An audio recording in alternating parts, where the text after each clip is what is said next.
마태복음 16장 13절부터 20절까지입니다. 우리 한 절씩 교독하겠습니다. 제가 13절 먼저 봉독합니다. 예수께서 빌립보 가이사랴 지방에 이르러 제자들에게 물어 이르되 사람들이 인자를 누구라 하느냐?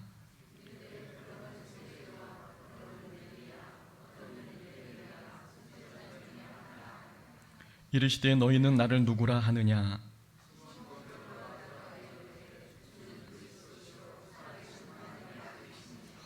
예수께서 대답하여 이르시되 바요나 시모나 내가 복이 있도다. 이를 내게 알게 한 이는 혈육이 아니요 하늘에 계신 내 아버지이시니라.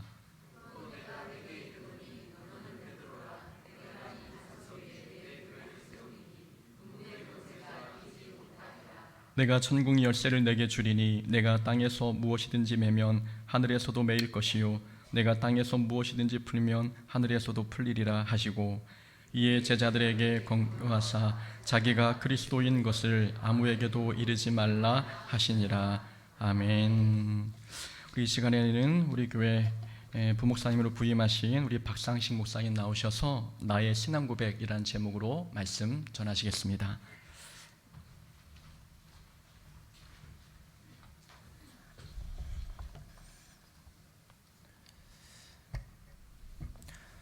한국교회 처음이 이야기라는 책에 이런 일화가 있습니다.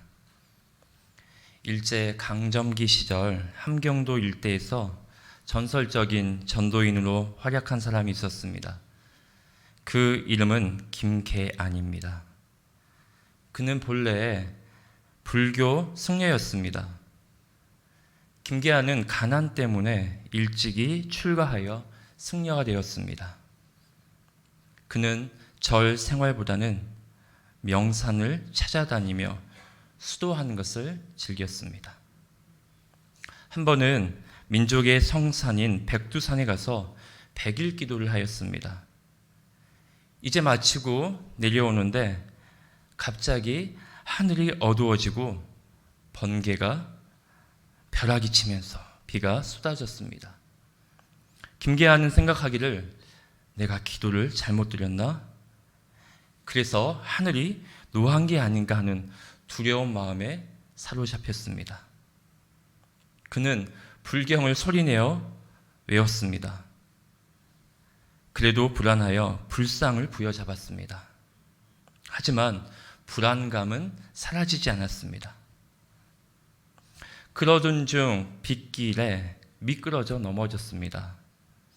그 순간 자기도 모르게 아이쿠 하나님 하는 소리가 튀어나왔습니다. 아니 왜 내 입에서 하나님이 나오나? 불교 승려인 내가 부처님이나 미륵님에게 도움을 받아야 할 것이 당연한데 하나님이 나온 것을 보면 내 마음 깊은 곳에는 부처님 대신에 하나님이 계신 것이 아닌가 하는 마음이 들었다고 합니다. 절로 들어온 김계안은 불경이 눈에 들어오지 않았습니다. 하나님을 섬기는 참 도는 없는가 하는 고민에 빠진 것이죠. 자신이 몸담고 있던 불교도 그렇고 유교나 선도, 무교도 참 도에는 못 미치는 것 같았다고 고백합니다. 결국 김계안은 승려의 길에서 돌아선 후 그리스도인이 되었다는 이야기입니다. 개신교 선교 초기에 어느 선교사님은 이렇게 말했습니다. 한국인은 일상생활 속에서는 유교도이고 생각에 잠길 때에는 불교도가 되며 곤경에 처했을 때는 정령 숭배자가 된다. 정령 숭배자라는 것은 샤머니즘에 대한 부분을 말씀하고 있습니다. 그러면서 어떤 사람의 종교가 무엇인지 알려면 그가 곤경에 처했을 때 의지하는 것이 무엇인지 보면 된다고 덧붙였습니다. 선교 초기에는 다양한 형태의 샤머니즘에 예수님에 대한 신앙과 뒤섞여 있었습니다. 물론 지금도 그 모습은 한국 교회 성도들에게도 나타납니다.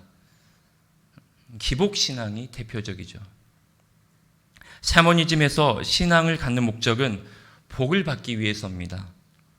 샤머니즘에서 복이란 운수대통하고 건강하고 자식 많이 낳고 사업 잘 되고 병 안 들고 오래오래 잘 사는 것입니다. 전혀 낯설지 않은 것들이죠. 하지만 이러한 복은 공동체 의식보다는 개인적입니다. 이타적이기보다는 이기적입니다. 영적이기보다는 물질적입니다. 이러한 샤머니즘의 기복신앙이 교회 안에서도 이미 오래전부터 들어와 자리 잡고 있습니다. 이뿐 아니라 신비적 체험을 강조한다든지 인본주의적인 신앙은 그리스도에 대한 신앙과 혼합이 되어 지금까지 오게 되었습니다. 하지만 하나님은 우리에게 어떻게 말씀하고 있습니까? 구약 성경에는 교회가 세상과 구별된 백성으로 살기를 원한다라고 말씀하고 있습니다. 심지어 이스라엘 백성의 일상 속에서도 하나님이 혼합을 얼마나 싫어하는지 잊지 않게 하셨습니다. 레위기 19장 19절 말씀입니다. 너희는 규례를 지킬지어다. 내 가축을 다른 종류와 교미시키지 말며 내 밭에 두 종자를 섞어 뿌리지 말며 두 재료도 직조한 옷을 입지 말지며. 하나님은 혼합을 금하셨습니다. 가축이나 씨앗이나 옷감까지도 혼합하는 것을 금지하셨습니다. 가나안의 농경 문화는 모두 우상과 밀접한 관계가 있었습니다. 하나님은 이러한 규정들을 통해 주술적인 관행들을 금하셨습니다. 하나님은 일상생활에서도 이스라엘 백성이 혼합하지 않고 구별하는 연습과 훈련을 시키셨습니다. 혼합의 반대말은 구별입니다. 구별은 성경에서 거룩이라는 말로 쓰입니다. 하나님은 이스라엘 백성이 혼합하지 않고 구별된 일상의 삶을 통해 거룩을 몸에 익히게 하셨습니다. 레위기 19장 2절 말씀입니다. 너는 이스라엘 자손의 온 회중에게 말하여 이르라. 너희는 거룩하라. 이는 나 여호와 너희 하나님이 거룩함이니라. 신약 성경에서는 무엇이라 말씀합니까? 마태복음 7장 13절 14절 말씀입니다. 좁은 문으로 들어가라. 멸망으로 인도하는 문은 크고 그 길이 넓어 그리로 들어가는 자가 많고 생명으로 인도하는 문은 좁고 길이 협착하여 찾는 자가 적음이라. 이 시대를 살아가는 우리는 구별된 백성으로 거룩하게 좁은 길을 따라 걸어가야 합니다. 우리는 세상과 하나님 사이에 어설프게 걸쳐 있는 혼합주의 신앙이 되지 않도록 주의해야 합니다. 그러면 우리는 어떻게 혼합주의 신앙에서 벗어나서 구별된 거룩한 백성으로 살 수 있을까요? 구별된 백성은 자신의 신앙 고백이 있는 사람입니다.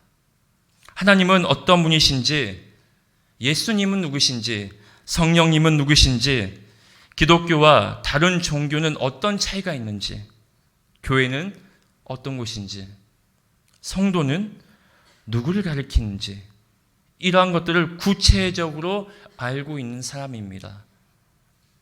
하지만 이러한 것들은 누군가 물으면 말문이 막힙니다. 그 이유는 하나님에 대한 신앙 고백이 불분명하기 때문입니다. 누군가 여러분에게 기독교가 무엇입니까? 라고 질문합니다. 여러분은 어떻게 답변하시겠습니까? 이 질문에 바른 대답을 하려면 우리의 신앙 고백이 바로 서야 합니다. 단지 나 한 사람의 개인적 경험에 기초해서는 안 됩니다. 우리 믿음의 선지자들이 수천 년간 목숨을 걸고 지켜왔던 그 진리가 무엇인지 정확하게 고백할 수 있어야 합니다. 본문 말씀을 우리가 잘 알고 있는 베드로의 신앙 고백입니다. 우리는 베드로의 고백을 살펴보기에 앞서 이 사건이 일어난 장소에 주목해야 합니다. 13절에서 빌립보 가이사랴라는 지명이 나옵니다. 가이사랴 빌립보는 갈릴리 호수 북쪽에서 40km 정도 떨어진 팔레스타인의 최북단에 위치해 있습니다. 가이사랴 빌립보는 헤롯 빌립 2세에 의해서 제1세기 초에 건설되고 확장되었습니다. 여호수아 11장 17절 말씀을 보면 구약 시대에는 바알갓이라고 불렸습니다. 원래 이 땅은 가이사 아구스도가 헤롯에게 준 것입니다. 헤롯이 여기에 아구스도 신전을 지었습니다. 그 후 헤롯의 아들 빌립이 도시를 확충하고 지중해 연안의 가이사랴와 구별하기 위해 가이사랴 빌립보라고 이름을 지었습니다. 이런 가이사랴 빌립보는 특별했습니다. 이곳은 다양한 고대 종교들이 한 곳에 모이는 개울과 같은 곳이었습니다. 빌립보 가이사랴는 이교의 신앙과 이교의 신전들로 가득 찼습니다. 가이사랴 빌립보에 도착한 예수님은 제자들에게 묻습니다. 사람들이 인자를 누구라 하느냐? 그리고 너희는 나를 누구라 하느냐? 예수님은 알기를 원했습니다. 제자들 중 한 사람이라도 예수님을 이해하고 있는지 알고 싶었습니다. 오늘날 여전히 우리는 지구촌 시대를 살고 있습니다. 그렇다 보니 오직 예수님만이 유일한 구원자시라는 우리의 주장은 다양한 생각과 종교를 가진 지구촌 사람들을 설득하기란 쉽지 않습니다. 신앙은 다양한데 왜 너희는 너희 진리만 옳다고 하느냐라고 위협받거나 유혹을 받습니다. 세계교회협의회 WCC의 제1대 회장이었던 빌렘 피셔트 후프트는 사람들에게 질문을 받았습니다. 가까운 미래에 교회가 직면할 가장 큰 위험은 무엇입니까? 그는 이렇게 대답합니다. 혼합주의입니다. 혼합주의는 무신론보다 기독교 교회에 훨씬 위험한 도전입니다. 여러분 생각은 어떻습니까? 그 큰 위험을 인지하고 있습니까?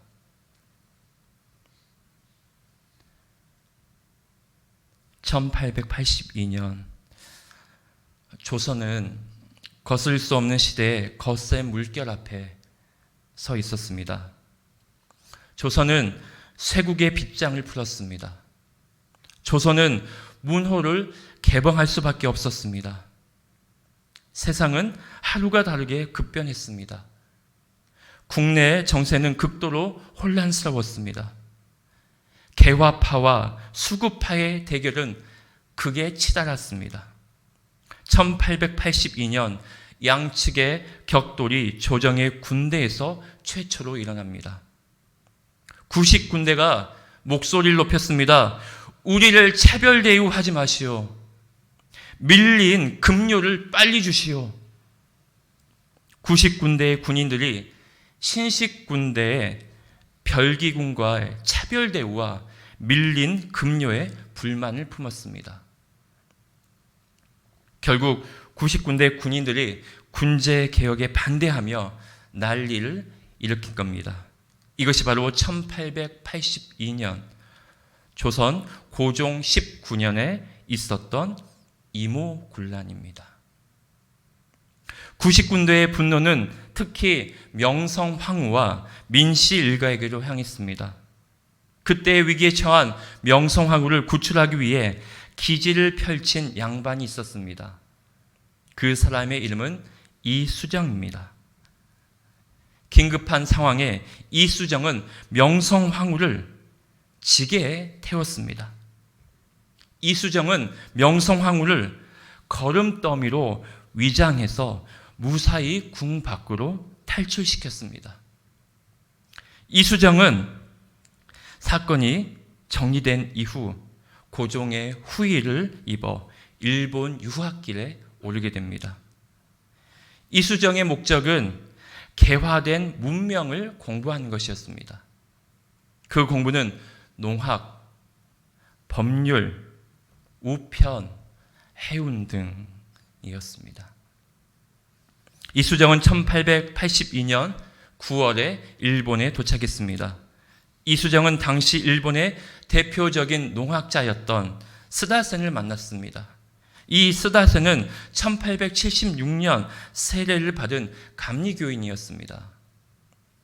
스다센은 기독교 정신에 입각한 농업기술학교를 설립했습니다.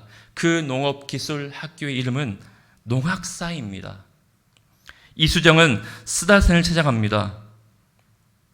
이수정은 스다센과 대화하는 중 보니까 거실에 한문 족자가 걸려있는 게 눈에 띄었습니다. 그 족자의 내용은 팔복이었습니다. 마태복음 5장에 나오는 산상수훈의 말씀이었습니다. 심령이 가난한 자는 복이 있나니 천국이 그들의 것이며 애통하는 자는 복이 있나니 그들이 위로를 받을 것이며 온유한 자는 복이 있나니 그들이 땅을 기업으로 받을 것이며. 스다세는 이수정에게 팔복의 말씀을 풀어 설명해 주었습니다. 그때 이수정은 큰 충격을 받습니다.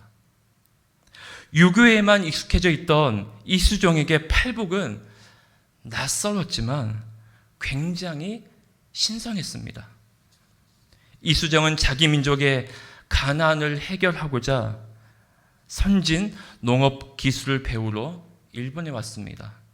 하지만 마음의 가난이 곧 복이다.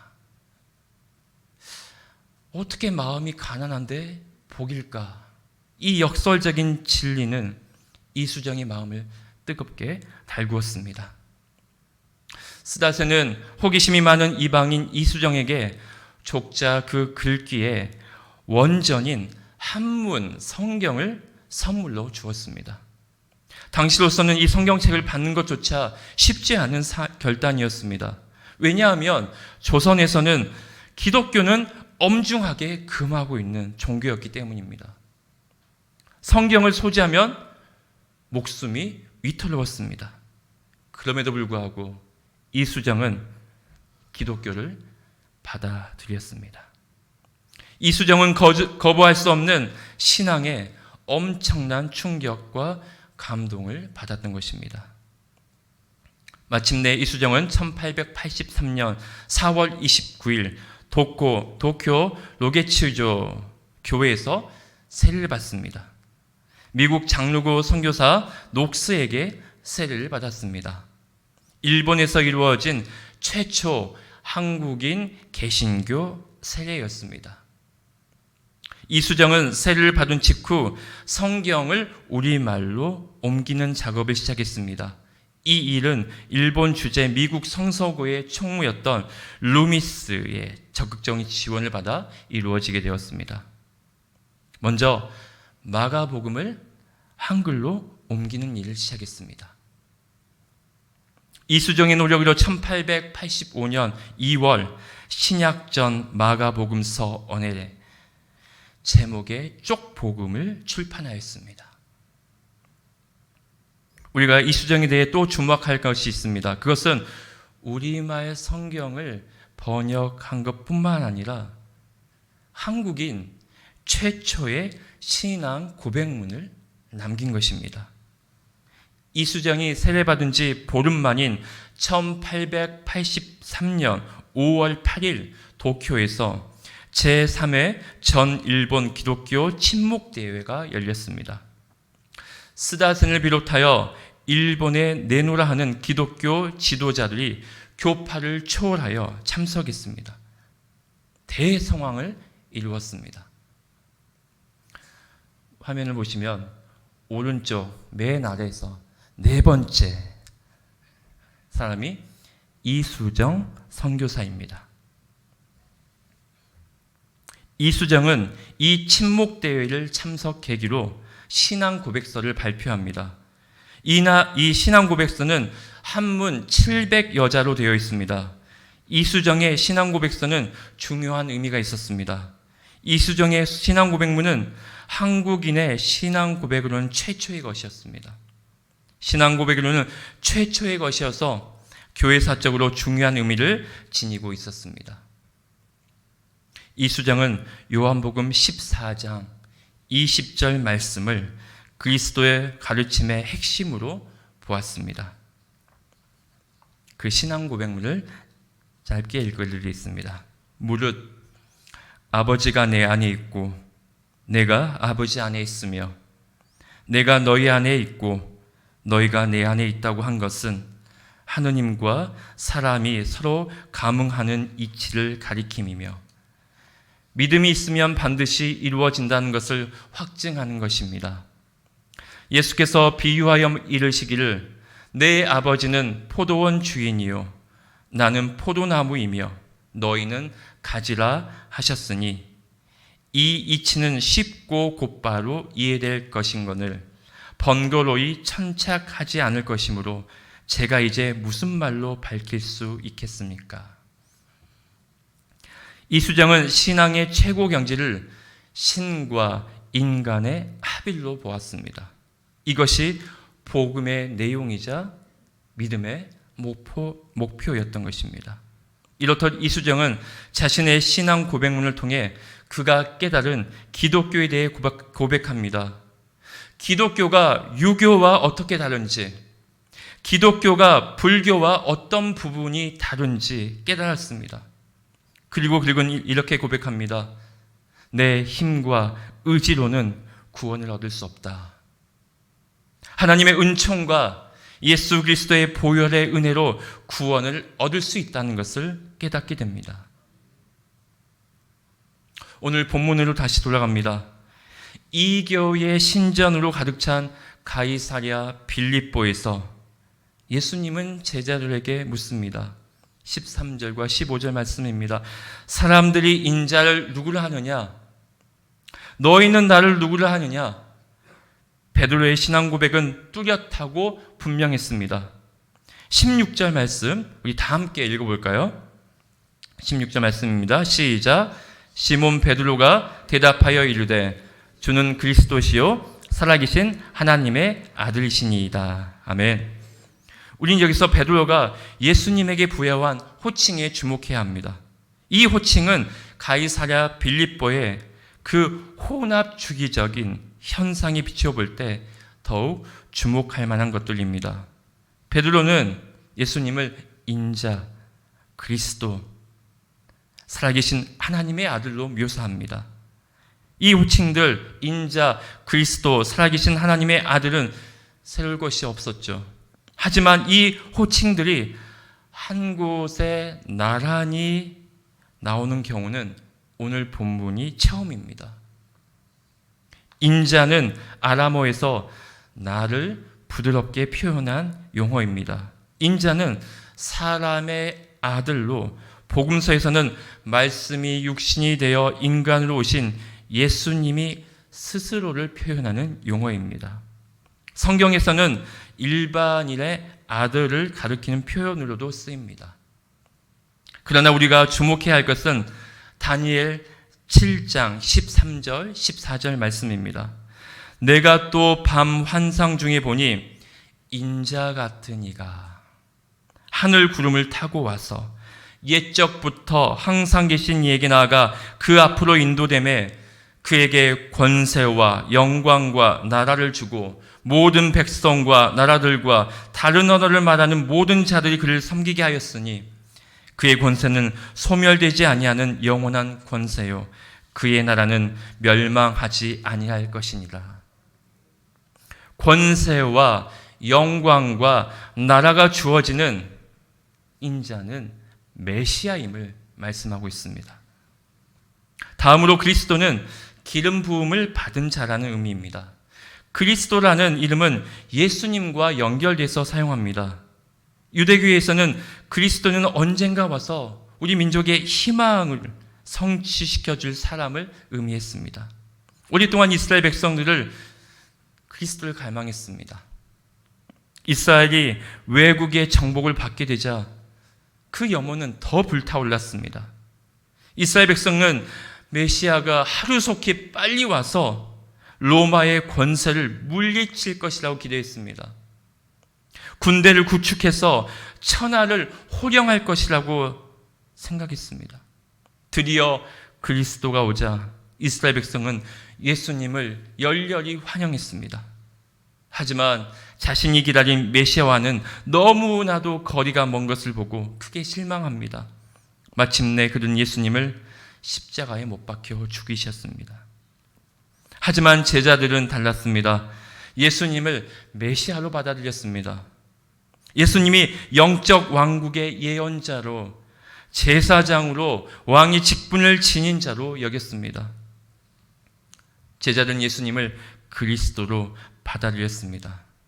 결국 그리스도라는 이름은 나사렛 예수의 고유 명사가 되었습니다.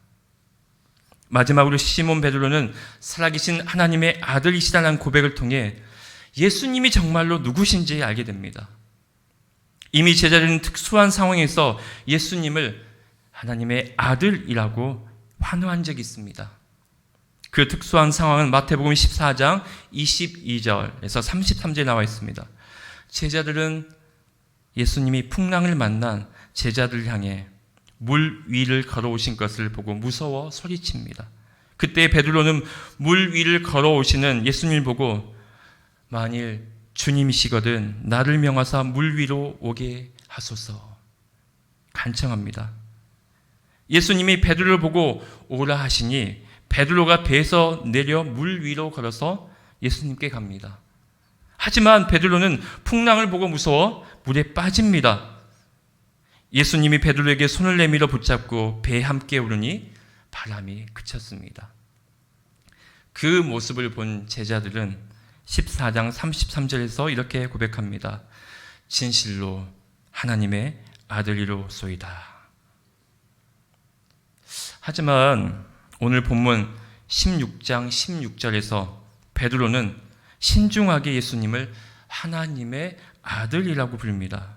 하나님의 아들이라는 표현은 성경의 표현을 이용한 것입니다. 사무엘하 7장 14절 나는 그에게 아버지가 되고 그는 내게 아들이 되리니 나가 진실로 하나님의 아들인 그 왕을 예언하는 시편 2장 7절에서는 내가 여호와의 명령을 전하노라 여호와께서 내게 이르시되 너는 내 아들이라 오늘날 내가 너를 낳았도다.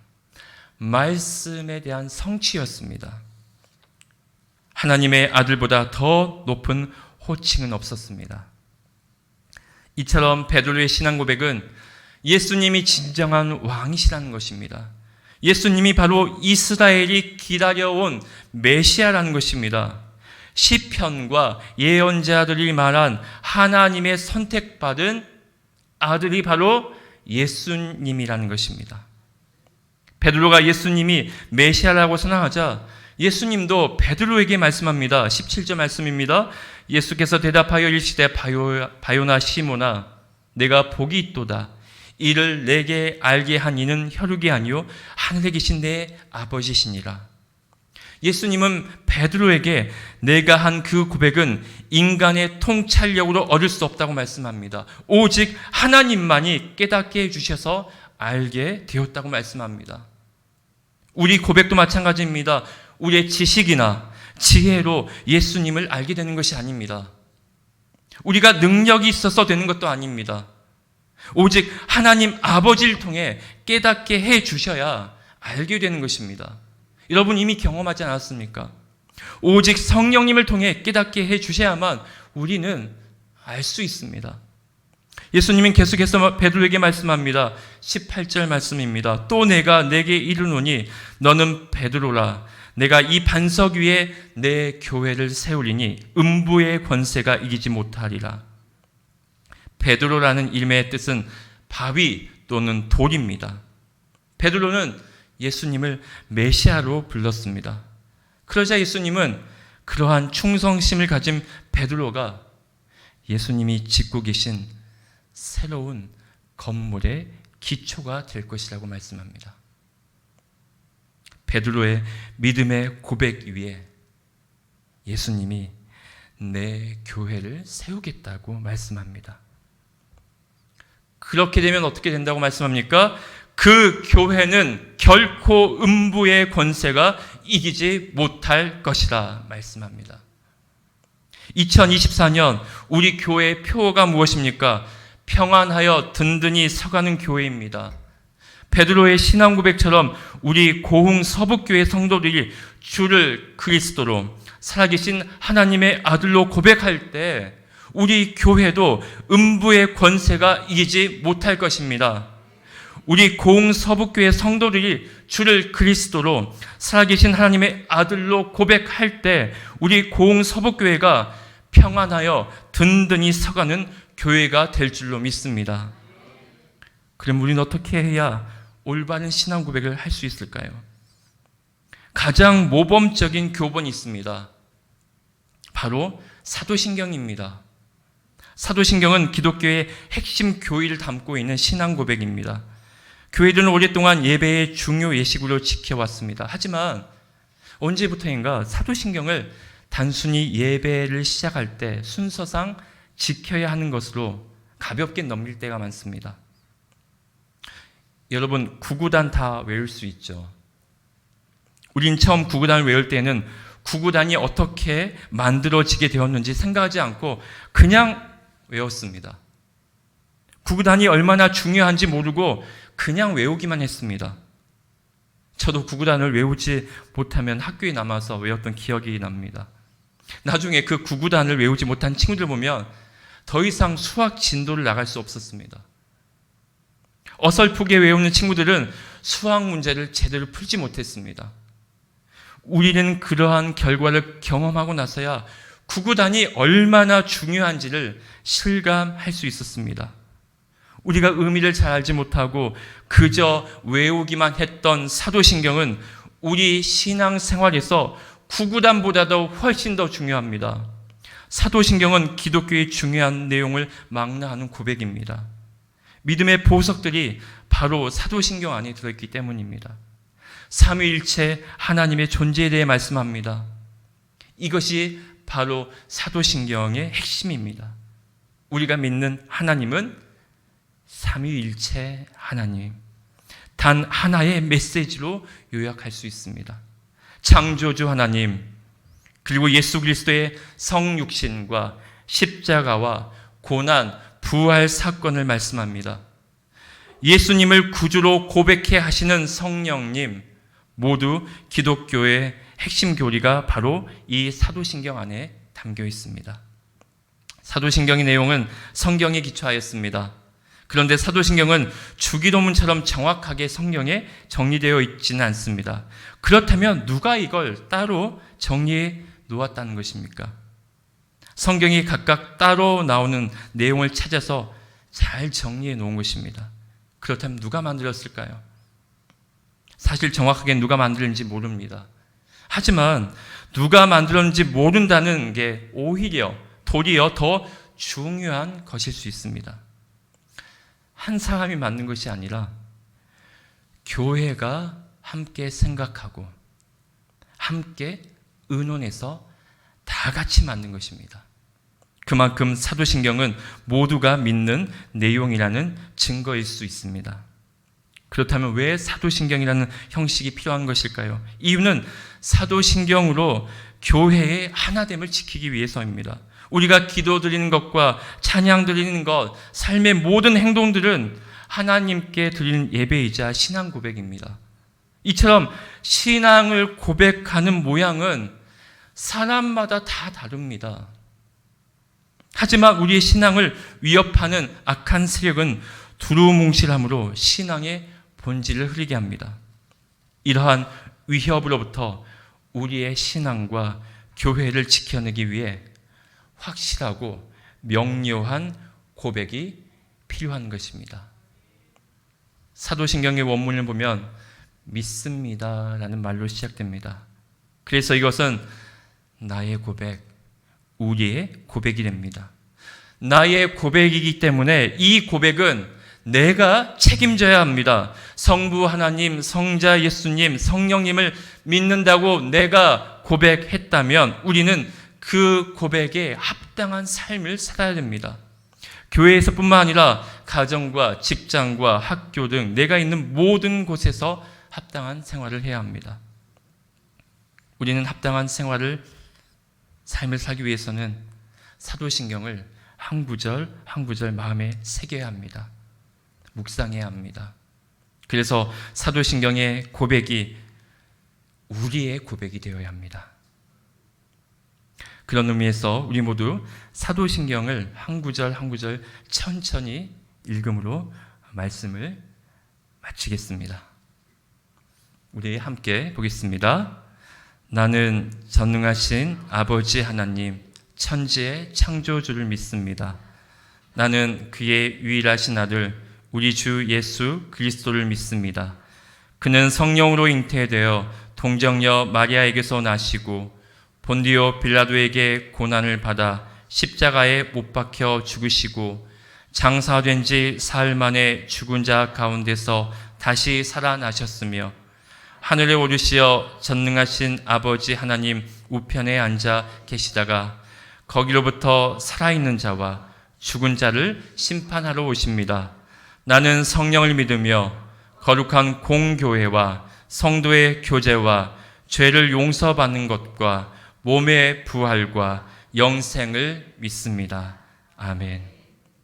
이 사도신경의 고백이 여러분의 고백이 되길 소망합니다. 이 시간 주신 말씀을 생각하면서 기도하겠습니다.